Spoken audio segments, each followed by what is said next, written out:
ಎಲ್ಲರಿಗೂ ನಮಸ್ಕಾರ. Welcome to my channel.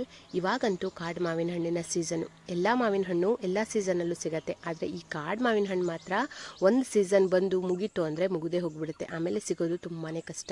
ಇವತ್ತು ಕಾಡು ಮಾವಿನ ಹಣ್ಣಿನಿಂದ 2 ರೀತಿಯಾಗಿರುವಂತಹ ರೆಸಿಪಿ ಮಾಡ್ತಾಯಿದ್ದೀನಿ. ಹಾಗೆ ಈ ಕಾಡು ಮಾವಿನ ಹಣ್ಣನ್ನು 3 ರಿಂದ 4 ತಿಂಗಳವರೆಗೂ ಕೂಡ ಸ್ಟೋರ್ ಮಾಡ್ಕೊಳ್ಬೋದು. ಅದನ್ನ ಹೇಗೆ ಮಾಡೋದು ಅನ್ನೋದನ್ನು ಇವತ್ತಿನ ವಿಡಿಯೋದಲ್ಲಿ ನಿಮ್ಮ ಜೊತೆ ಹಂಚ್ಕೊಳ್ತಾ ಇದ್ದೀನಿ. ವಿಡಿಯೋನ ಪೂರ್ತಿಯಾಗಿ ನೋಡಿ. ಇನ್ ಕೇಸ್ ವಿಡಿಯೋ ಏನಾದರೂ ಇಷ್ಟ ಆಗಿದ್ದರೆ ಪ್ಲೀಸ್ ಒಂದು ಲೈಕ್ ಕೊಡಿ. ಹಾಗೆ ನಿಮ್ಮ ಫ್ರೆಂಡ್ಸ್ ಆ್ಯಂಡ್ ಫ್ಯಾಮಿಲಿಗೆಲ್ಲ ಶೇರ್ ಮಾಡ್ಕೊಳ್ಳಿ. ಮೊದಲನೇದಾಗಿ ನಮ್ಮನೆ ಹತ್ರನೇ ಸುಮಾರು ಒಂದು 2 ರಿಂದ 3 ಮರ ಇದೆ. ಅದರಲ್ಲಿ ಒಂದೊಂದು ಥರ ಹಣ್ಣು ಬೀಳುತ್ತೆ. ಅಂದರೆ ಒಂದು ತುಂಬ ಸ್ವೀಟ್ ಆಗಿರುವಂತಹದ್ದು, ಒಂದು ಸ್ವಲ್ಪ ಸ್ವೀಟು ಮತ್ತು ಸ್ವಲ್ಪ ಹುಳಿ ಇರುವಂತಹದ್ದು, ಆಮೇಲೆ ಪೂರ್ತಿ ಸಿಕ್ಕಾಪಟ್ಟೆ ಹುಳಿ ಇರುವಂತಹ ಮರ. ಈ ಥರ 3 ಮರ ಇದೆ. ನಾವು ಹೆಚ್ಚಿನದಾಗಿ ಸ್ವಲ್ಪ ಹುಳಿ ಸಿಹಿ ಇರುವಂತಹದ್ದು ಹಾಗೆ ಸ್ವಲ್ಪ ಸ್ವೀಟ್ ಇರುವಂತಹದ್ದನ್ನೇ ಅಷ್ಟನ್ನು ಮಾತ್ರನೇ ಆರಿಸ್ಕೊಂಡು ಬರ್ತೀವಿ. ಮರ ತುಂಬ ಎತ್ತರದಲ್ಲಿರೋದ್ರಿಂದ ಕೆಳಗಡೆ ಬಿದ್ದು ಸುಮಾರಷ್ಟು ಹಣ್ಣು ಹಾಳಾಗ್ಬಿಡುತ್ತೆ. ಚೆನ್ನಾಗಿರುವಂತಹ ಹಣ್ಣನ್ನಷ್ಟೇ ಈ ರೀತಿಯಾಗಿ ಆರಿಸ್ಕೊಂಡು ಬಂದು ಇಟ್ಕೊಳ್ತೀವಿ. ತುಂಬ ಅಂದರೆ ತುಂಬ ಹಣ್ಣುಗಳು ಬೀಳುತ್ತೆ. ವೇಸ್ಟ್ ಮಾಡೋದಕ್ಕೆ ಮನಸ್ಸೇ ಆಗೋದಿಲ್ಲ. ಡೈಲಿ ಏನಾದರೂ ರೆಸಿಪಿ ಮಾಡ್ಕೊಳ್ತೀವಿ. ಆದರೂ ಕೂಡ ಡೈಲಿ ರೆಸಿಪಿ ಮಾಡಿದ್ರೂ ಕೂಡ ಮಾವಿನ ಹಣ್ಣು ಸಿಕ್ಕಾಪಟ್ಟೆ ಹಾಗೇ ಉಳ್ಕೊಂಡು ಬಿಟ್ಟಿರುತ್ತೆ. ಹಾಗೆ ಏನಾದರೂ ಅದನ್ನ ಒಂದು 3 ರಿಂದ 4 ತಿಂಗಳವರೆಗೂ ಕೂಡ ಸ್ಟೋರ್ ಮಾಡೋದು ಹೇಗೆ ಅನ್ನೋದನ್ನು ನಾನು ಇವತ್ತಿನ ವಿಡಿಯೋದಲ್ಲಿ ತಿಳಿಸ್ಕೊಡ್ತೀನಿ. ಮೊದಲನೇದಾಗಿ ಅದರಿಂದ 2 ರೆಸಿಪಿನ ಮಾಡ್ತಾಯಿದ್ದೀನಿ. ಮಾವಿನ ಹಣ್ಣಿನ ಸಾಸಿವೆ ಮತ್ತು ಮಾವಿನ ಹಣ್ಣಿನ ಗೊಜ್ಜು. ಇವೆರಡನ್ನು ಹೇಗೆ ಮಾಡ್ಕೊಳ್ಳೋದು ಅಂತ ನೋಡೋಣ. ಮೊದಲನೇದಾಗಿ ಮಾವಿನ ಹಣ್ಣನ್ನು ಆರಿಸ್ಕೊಂಡು ಬಂದು ಚೆನ್ನಾಗಿ ತೊಳೆದು ಕ್ಲೀನ್ ಮಾಡ್ಕೋಬೇಕು. ಈ ಥರ ಪುಟ್ಟ ಮಾವಿನ ಹಣ್ಣು ತಂದಾಗ ಈ ಥರ ಒಂದು ಹಣ್ಣಾದರೂ ತಿಂದೇ ಇದ್ದರೆ ಸಮಾಧಾನನೇ ಆಗೋದಿಲ್ಲ. ಒಂದು ಹಣ್ಣಲ್ಲ, ಒಂದು 4-5 ಹಣ್ಣು ತಿನ್ಬೋದು. ಅಷ್ಟು ಚೆನ್ನಾಗಿರುತ್ತೆ ಇದು. ಪಟಪಟ ಅಂತ ತಿಂದುಬಿಡ್ಬೋದು. ಚಿಕ್ಕದಾಗಿರುವಂತಹ ಹಣ್ಣು ತಿನ್ನೋದಕ್ಕೆ ತುಂಬಾ ಖುಷಿಯಾಗುತ್ತೆ. ಅಡುಗೆ ಮಾಡೋಕ್ಕೆ ಅಂತ ತಂದಾಗಲೂ ಕೂಡ ಒಂದು ಹಣ್ಣನ್ನು ತಿಂದು ಆಮೇಲೆ ಅಡುಗೆ ಮಾಡ್ಕೊಳ್ತೀನಿ. ಅಷ್ಟೊಂದು ಚೆನ್ನಾಗಿರುತ್ತೆ ಈ ಹಣ್ಣು. ಹಾಗೆ ಹಣ್ಣನ್ನೆಲ್ಲ ತಿಂದ್ಕೊಂಡು ಆದಮೇಲೆ ಈ ರೀತಿಯಾಗಿ ಸಿಪ್ಪೆನೆಲ್ಲ ಬಿಡಿಸ್ಕೊಡ್ತಾ ಇದ್ದೀನಿ. ನೋಡಿ, ಈ ರೀತಿಯಾಗಿ ಒಂದೊಂದೇ ಸಿಪ್ಪೆನ ಬಿಡಿಸಿ ಇಟ್ಕೊಳ್ತಾ ಇದ್ದೀನಿ.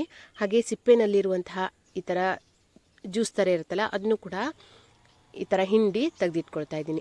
ನೋಡಿ, ಈ ರೀತಿಯಾಗಿ ಎಲ್ಲ ಮಾವಿನ ಹಣ್ಣನ್ನು, ಅಂದರೆ ಒಂದು ಗೊಜ್ಜು ಅಥವಾ ಸಾಸಿವೆಗೆ ಎಷ್ಟು ಬೇಕು ಅಂತ ನೋಡಿಕೊಂಡು ಅಷ್ಟನ್ನು ಈ ರೀತಿಯಾಗಿ ಬಿಡಿಸಿಟ್ಕೊಳ್ತಾ ಇದ್ದೀನಿ. ಮೊದಲು ನಾನು ಮಾವಿನ ಹಣ್ಣಿನ ಸಾಸಿವೆ ಮಾಡ್ಕೊಳ್ತಾ ಇದ್ದೀನಿ.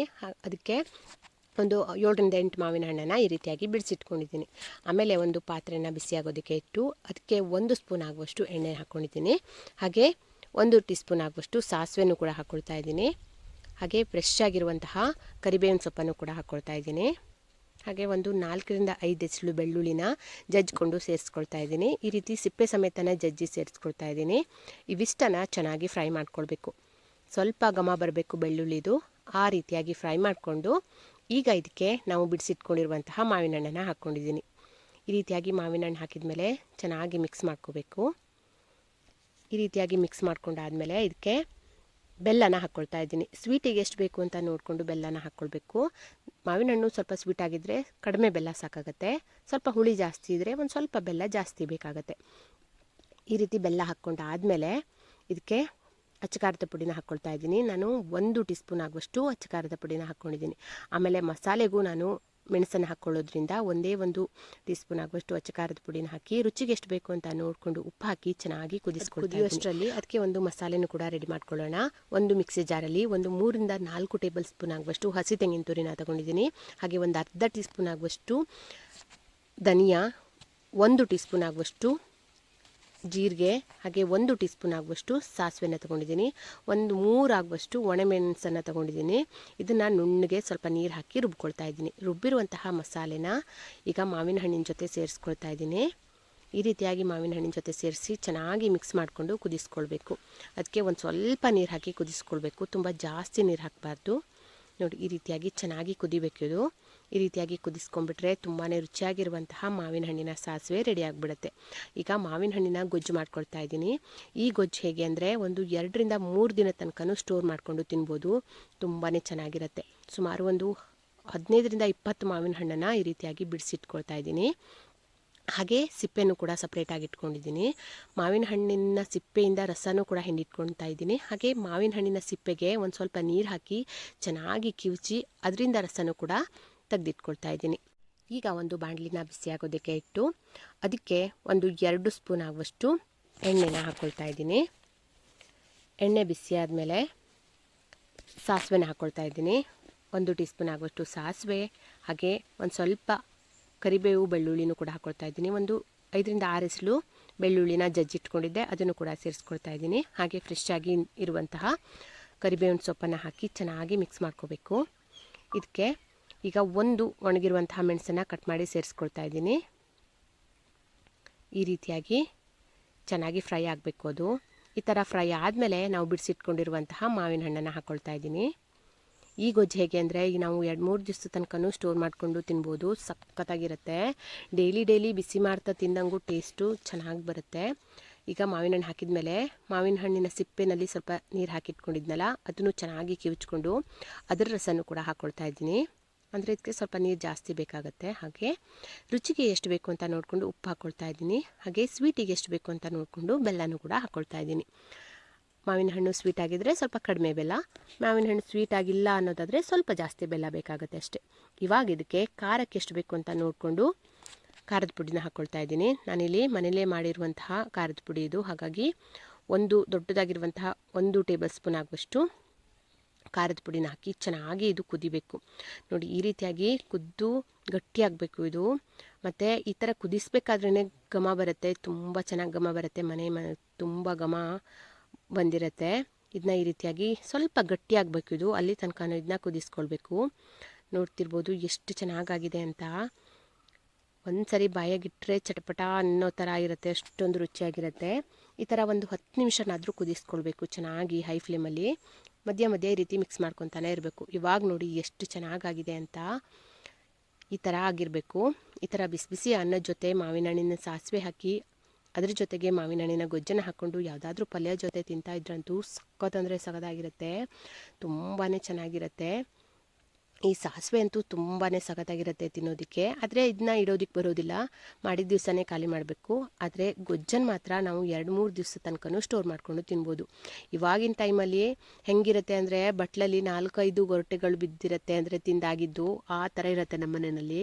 ಎಲ್ರಿಗೂ ಕೂಡ ಇಷ್ಟ ಮಾವಿನ ಹಣ್ಣು ಈ ಥರ ಮಾಡ್ಕೊಂಡು ತಿನ್ನೋದು ಅಂದರೆ. ನೋಡಿ, ಈ ಥರ 5ರಿಂದ 6 ಮಾವಿನ ಹಣ್ಣಿನವರೆಗೂ ತಿಂತೀವಿ ಊಟ ಮಾಡಬೇಕಾದ್ರೆ, ಅಷ್ಟೊಂದು ಚೆನ್ನಾಗಿರುತ್ತೆ. ಡೈಲಿ ಇದೇ ಥರನೇ ನಮ್ಮ ಮನೆಯಲ್ಲಿ ಮಾವಿನ ಹಣ್ಣು ಖಾಲಿ ಆಗೋ ತನಕನೂ. ಇವಾಗ ಮಾವಿನ ಹಣ್ಣನ್ನು ಒಂದು 3ರಿಂದ 4 ತಿಂಗಳು ಅಥವಾ ಜಾಸ್ತಿನೂ ಕೂಡ ಇಟ್ಕೊಳ್ಬೋದು. ಒಂದು 5ರಿಂದ 6 ತಿಂಗಳವರೆಗೂ ಕೂಡ ಇಟ್ಕೊಳ್ಬೋದು. ಆ ರೀತಿಯಾಗಿ ನಾವು ಹೇಗೆ ಸ್ಟೋರ್ ಮಾಡ್ಕೊಳ್ಳೋದು ಅಂತ ನೋಡೋಣ.